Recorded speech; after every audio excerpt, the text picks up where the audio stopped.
สวัสดีค่ะตอนนี้นะคะเราก็อยู่ที่ช่องกระตำชาแนลนะคะตอนนี้เราอยู่นอกสถานที่นะคะทุกคนคะตอนนี้เราอยู่ที่น้ำตกที่ไหนสักที่ในเขาใหญ่นะคะจำซื้อไปเลยไม่ซื้ออย่างน้ำตกผุดบ่ประมาณนี้แหละค่ะทุกคนคะตอนนี้กำลังหัวจะพักกันมาหอยมาสร้างแนวกินอะไรพักกันกินเขาก้อนยังสิไปเที่ยวทางคุณไปน้ำตกนะคะทุกคนคะตอนนี้ก็แวะกินข้าวอะไรกันก่อนที่แรกเข้าไปเที่ยวมาละหมองนึงก็หนูบริไทยผมว่ามันล่มแห้งมันผมอยู่มันเป็นไปทัวร์หนูก็เลยประเทศไทยเป็นเหมือนแบบฟิลแบบต่างประเทศจ้าอยู่มองหันเราก็เลยมาที่สองนะคะก็คือที่นี้ก็คือน้ำตกนะคะตอนนี้แวะกินข้าวกันก่อนเดี๋ยวเราจะไปถ่ายให้ดูอีกรอบนะคะนี่น่ากินมากแล้วแซ่บปะลม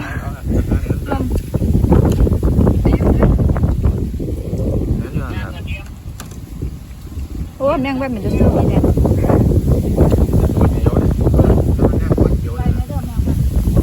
แซ่บปะแซ่บปะนั่งไปแล้ว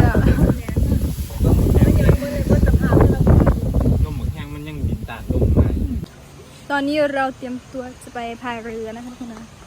4 คนค่ะ4 คนนะคะทุกคนแค่ไปเลยแม่บ่พายแม่ไปนั่นคือบ่ไปแม่ไม่ไปแม่กลัวน้ำอู้ยันให้หนัง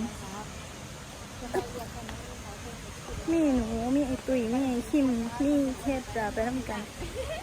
เราจะไปพายเรือกันเลยจะมีพี่สิตาพาไปด้วยเป็นครั้งแรกนะคะทุกคนค่ะไม่ได้พายเข้าเลยมาเปิดเลยในเลยจิไปน้ำห้องนะ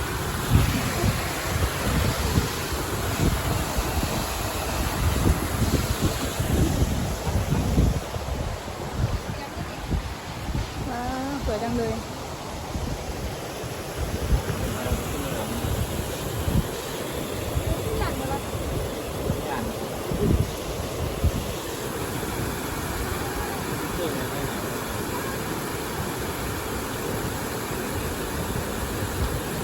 ว้าวตื่นเต้นจังเลยไป2 คนเนี่ยเรียกว่า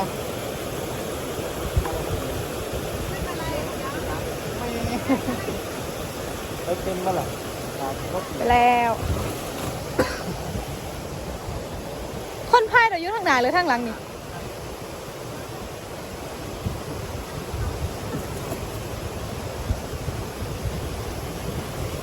แล้ว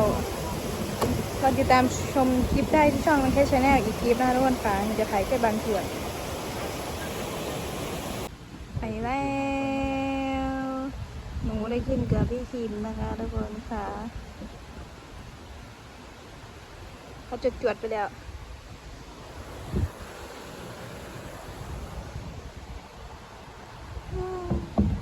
โคตรชิว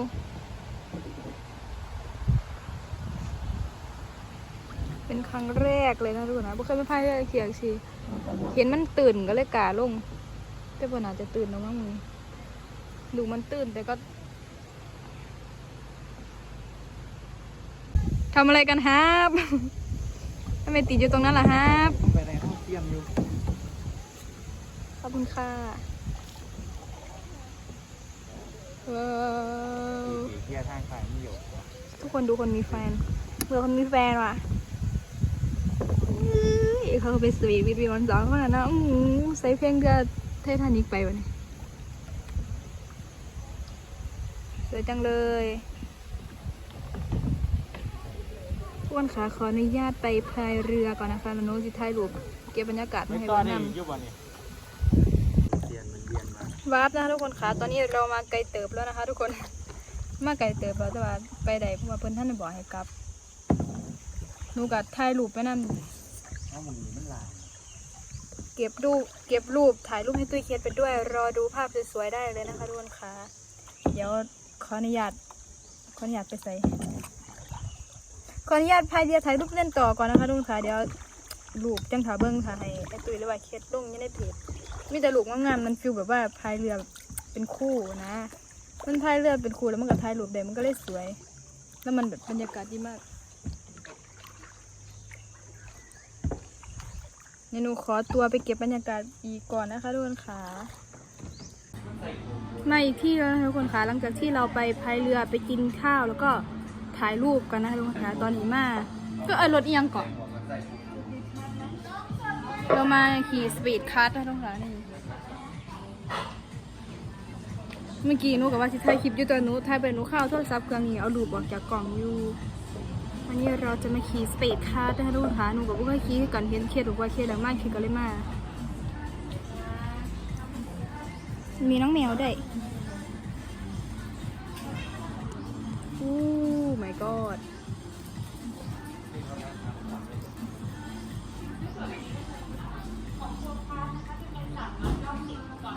เดี๋ยวเราไปฟังรายละเอียดกันนะคะทุกคนค่ะเดี๋ยวนุ้งมาถ่ายบรรยากาศเพิ่งใหม่ได้เวลาได้อย่างบอกอย่างได้เวลาไปเว้นแล้วนะคะทุกคนค่ะแม่ว่าไปน้ำใจแม่ยันแม่อ้อนแอแม่อ้อน รู้ว่าอย่างนี้แม่บอกกูเป็นอันถามมาใจยังรู้ไม่ใจแล้ว รอคุณตุ้ยนุ้ยนะคะทุกคนค่ะเราจะไปแว้นพร้อมกัน ตาดูถามว่าเป็นแบบนั้นจัง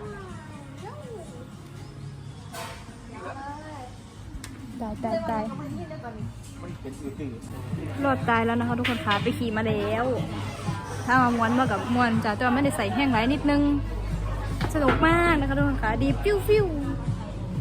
แต่เขาจะแบบคนแบบเก่งๆขัดขี้แบบเล่นเก่งมันจะเป็นตะยานที่ร้านมีน้องแมวด้วยน้องแมวเอ้ยน้องแมว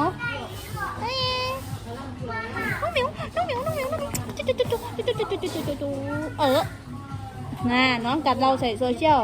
นี่เขาถ่ายไว้นะนี่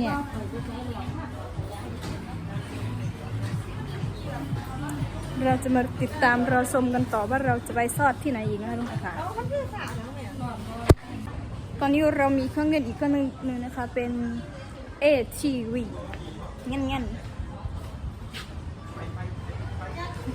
คุณลังคนพันอยากเล่น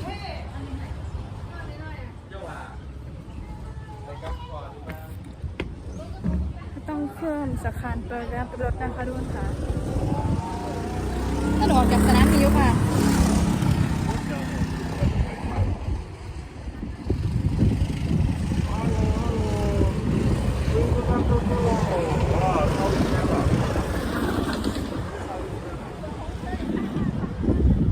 มารับอุ้ยทุกคนดูแกะหรือแกะก็ไม่รู้มันขจัดแบบมันขี้เกินอันขี้หลายหนูบอกเลยบ่หล่อแต่ขนาดหนูขี้พยานุอันยังขี้น้ำกัน4 คนยังพัดกันของกันเดียววิน้องเอ้าทำไมออกมาได้ก็อยู่ในนี้ทำไมน้องออกมาได้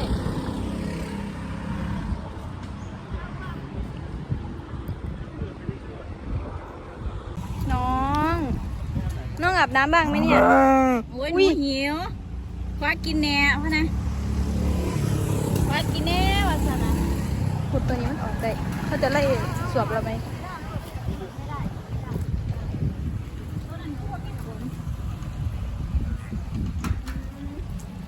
จับเดี๋ยวปะเนี่ย ไม่ยัดโดดมาแล้วคนเรียนก่อนได้ไหม อุ้ยตัวนี้ก็เท่นะวะ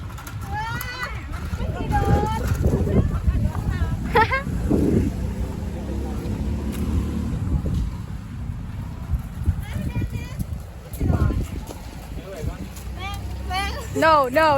ฉันกลัวมันโดดแล้ว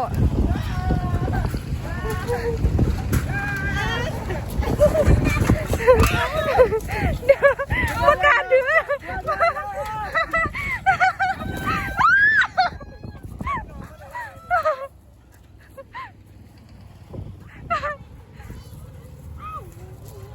เดี๋ยว แก้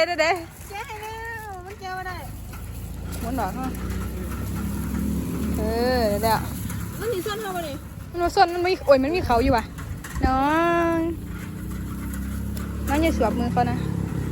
ถ้าให้เพิ่นไม่วู้ ๆไม่กินเหี้ยครับหมูมันขาดเขามันขาด นี่เป้าหมายของเรานะทุกคนเราเคยขี่กันด้วยคือกับเพียรอาจจะเคยขี่แล้วตอนนี้ไปใช้นี่แหละว้าว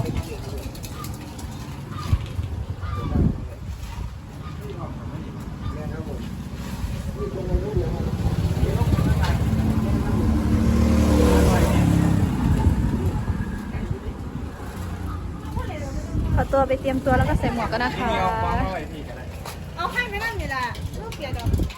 เรียบร้อยนะโดนค่ะขี่วนมา2-3 รอบเข้าเจ้าให้ยาไปให้ว่าอาหารหมานั่น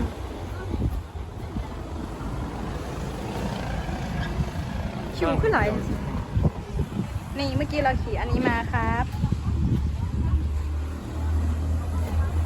โอ้ยมือนี่ใส่ซี่อยู่สนามนี่ประมาณ2 ชั่วโมงได้มั้งสนุกมากนะคะทุกคนค่ะขอบคุณเจ้าภาพนะคะวันวะโอเคค่ะ เดี๋ยวเจอกันอีกที่นะคะ ไปถอนหัน วาบมาถึงห้องแล้วนะคะทุกคนค่ะตอนนี้เราก็นอนพักผ่อนเก็บแห้งนะยื้อหนามั่นไปแล้วนะตอนนี้เดี๋ยวไอ้ตุ๋ยสั่งนั่นสั่งนี้มากินกันจ้าตอนนี้ก็พากันนอนเรียนนอนตัดคลิปลงรูปถ่ายรูปเอารูปจ้าสำหรับคลิปนี้หนูก็จะเอาไว้แค่นี้นะคะขอบคุณทุกคนที่รับชมคลิปนี้จนจบขอบคุณนะคะไว้เจอกันใหม่คลิปหน้าค่ะ